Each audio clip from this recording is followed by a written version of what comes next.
जय हिंद दोस्तों, स्वागत है आपका हमारे YouTube चैनल पर। दोस्तों, अगर आप सेल करते हैं या सर्विस देते हैं तो आपको ऑडिट करवानी पड़ सकती है। दोस्तों, एक लिमिट निर्धारित की है इनकम टैक्स डिपार्टमेंट ने। उस लिमिट से ज़्यादा अगर आप अपनी सेल या सर्विस कर देते हैं तो आपको इनकम टैक्स में ऑडिट करवानी पड़ती है। ये ऑडिट दोस्तों एक चार्टर्ड अकाउंटेंट के द्वारा करवानी पड़ती है। तो इस वीडियो के अंदर हम डिस्कस करने वाले हैं कब आप अपनी रिटर्न सीधी भर सकते हैं, कब आपको ऑडिट करवाने के बाद ही अपनी रिटर्न है भरनी है। तो देर न करते हुए चलिए दोस्तों वीडियो को स्टार्ट करते हैं।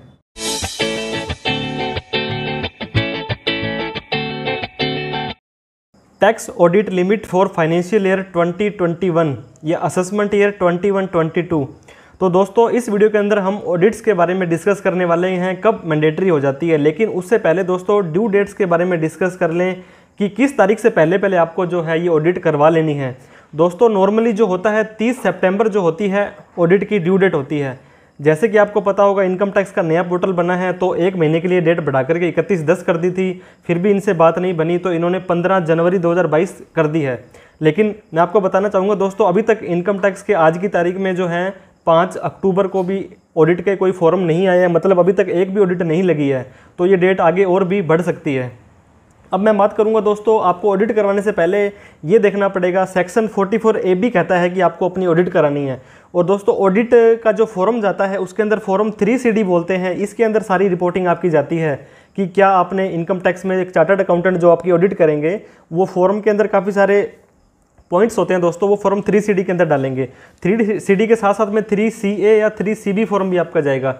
3CA फॉर्म कब जाएगा? जब आपकी इनकम टैक्स के अलावा किसी अन्य ऑडिट सेक्शन के अंदर भी दोस्तों किसी अन्य एक्ट के अंदर भी आपकी ऑडिट हो रही है। लेट्स सपोज किसी कंपनी एक्ट के अंदर कंपनी की ऑडिट हो रही है, तब उसको 3CA फॉर्म लगेगा।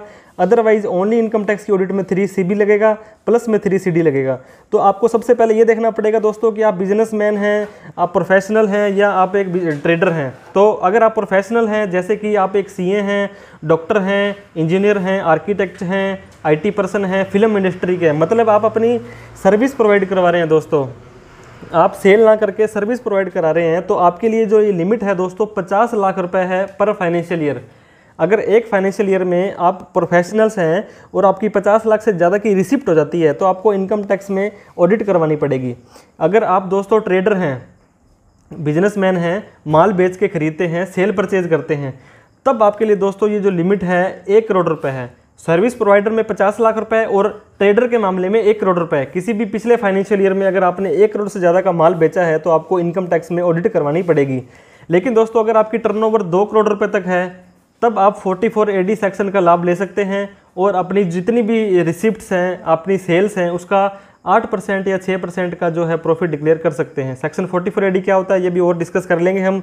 नॉर्मली दोस्तों 1 करोड़ रुपए जो लिमिट है वो आपकी इसमें डिफाइन की गई है टैक्स ऑडिट के लिए।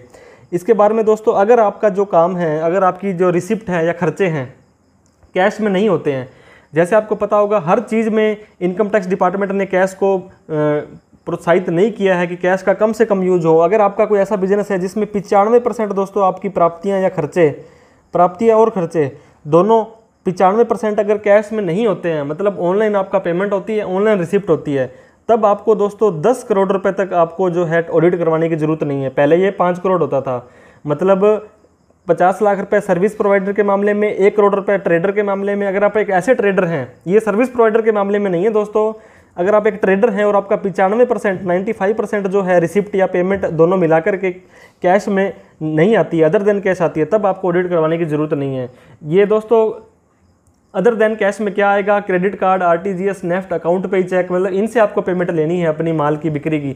जो बियरर चेक आएगा, नॉन अकाउंट पे चेक आएगा, वो आपका कैश ही माना जाएगा। तो अगर आपकी टर्नओवर 10 करोड़ तक है तब भी आपको लिमिट ऑडिट नहीं करवानी है, प्रोवाइडेड दैट कि आपका 95% रिसिप्ट एंड पेमेंट है वो अदर देन कैश में होना चाहिए। इसके बाद में दोस्तों, जैसे मैंने आपको 44AD सेक्शन के बारे में बताया था, अगर आपकी टर्नओवर 1 करोड़ से ज़्यादा है लेकिन 2 करोड़ से कम है, तब भी दोस्तों आप अपना 8% या 6% का जो प्रॉफिट है वो अपनी सेल्स का, नेट रिसिप्ट का डिक्लेयर कर सकते हैं।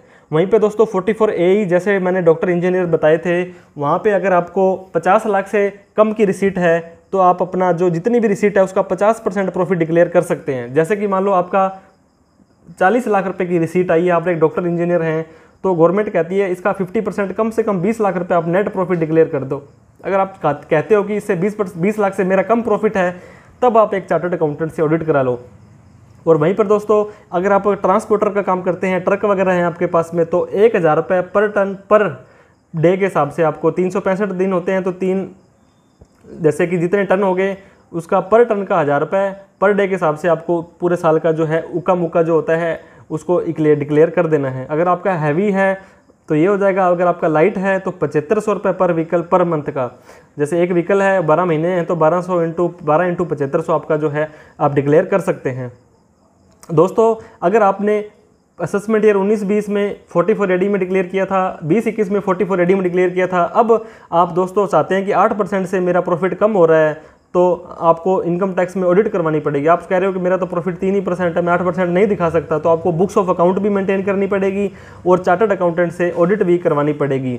दोस्तों एक और डिस्कस करना चाहूँगा मैं, अगर आप ये ऑडिट नहीं कराते हैं टाइम पे, जैसे कि मैंने आपको टाइम बताया था अभी 15 जनवरी है एज ऑफ नाउ की, यही उस डेट के पहले नहीं करवाते हैं आप या उसके बाद करवाते हैं या करवाना भूल जाते हैं, तब आपको दोस्तों सेक्शन 271 भी बोलता है इन दोनों में से जो कम होगी उसकी पेनल्टी आपको लगेगी, या तो 0.5% ऑफ सेल या रिसीट या 1.5 लाख रुपए।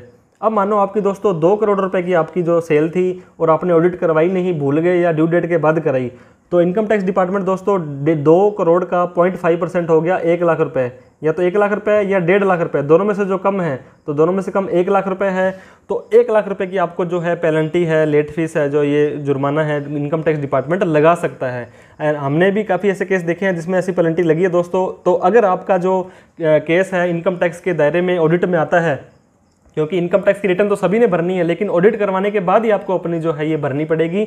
इसे अगर आप ऑडिट के दायरे में आते हैं तो पहले ऑडिट टाइम से करवा लीजिए और उसके बाद आप अपनी इनकम टैक्स की रिटर्न फाइल कीजिए। ऑडिट का दोस्तों फॉर्म जो मैंने आपको 3CD बताया था, उसको भी अगर आप चाहते हैं कि मैं विस्तार से डिस्कस करूँ, एक एक पॉइंट उसका क्लियर करूँ, 44 पॉइंट होते हैं शायद इसके अंदर, तो उन सभी को भी हम विस्तार से डिस्कस कर लेंगे आने वाली वीडियो में। तो आशा करते हैं दोस्तों इनकम टैक्स के अंदर ऑडिट के रूल क्या कहते हैं, कब आपको ऑडिट करवानी है, कब नहीं करवानी है, इन सभी के बारे में हमने विस्तार से डिस्कस कर लिया है और आपको समझ भी आ गया होगा।